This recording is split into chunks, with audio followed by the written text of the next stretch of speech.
Okay, ganyan lang siya guys. Yan.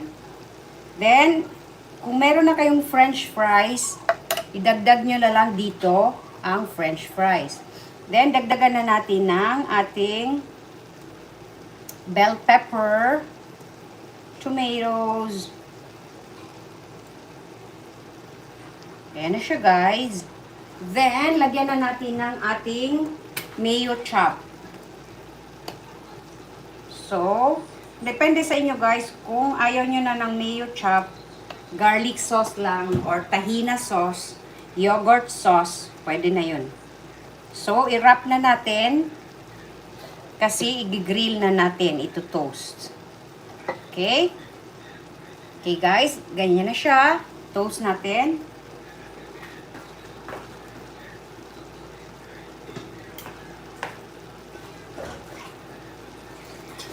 Okay, ganyan na siya guys.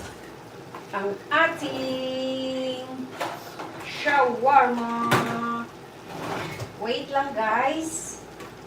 Until ma-toast na natin ang ating shawarma. Okay.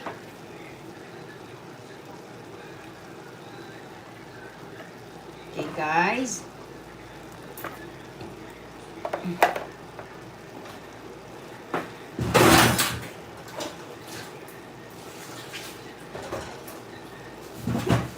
Wash lang natin ang ating dishes while waiting.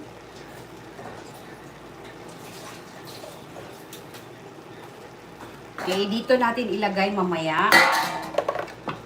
So, yan na siya. Dito natin ilagay mamaya ang ating shawarma.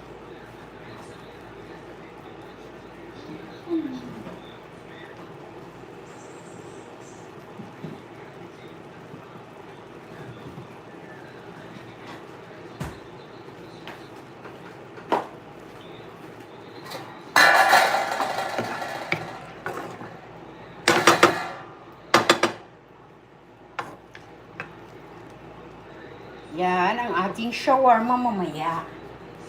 So,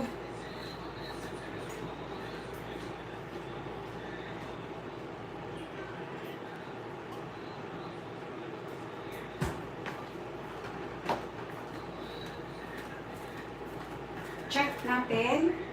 Oh. Okay na guys, ang ating shawarma. Kunin na natin. Then let's check.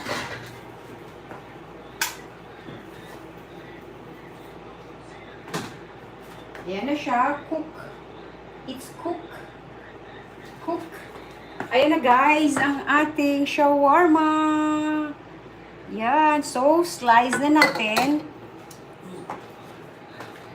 Cut natin. Saan ang ating mahiwagang kutsilyo. This is my favorite kutsilyo, guys. Hindi ako gumagamit ng maliit na kutsilyo. Ayan, guys. Okay. Let's cut. Then, let's try. Ayan na siya, guys. Konti lang nilagay ko kasi aapaw siya sa bread. Dahil maliit lang ang ating bread.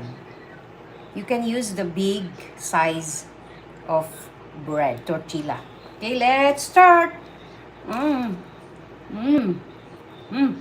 Wrap.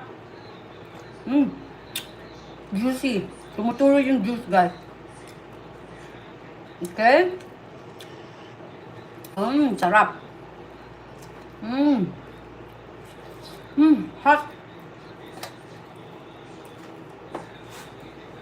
So that's all of the mainit. So that's all for today's video, guys. I'll see you again tomorrow. Thank you for watching. Please like, share, and subscribe for more Arabic Mediterranean cooking with a twist. Love you all. Bye.